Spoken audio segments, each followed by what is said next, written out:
মেদিনীপুরের আয়না চিরন বাঁকুড়ার ওই ফিতা যতন করে বাদলি মাথা তাও যে বাঁকা সিথা।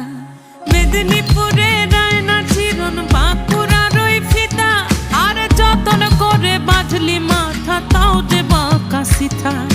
পেছ পাড়িয়া রাজকুমারী গলায় চন্দ্রহার দিনে দিনে বাড়ছে তোমার চুলেরই বাহার।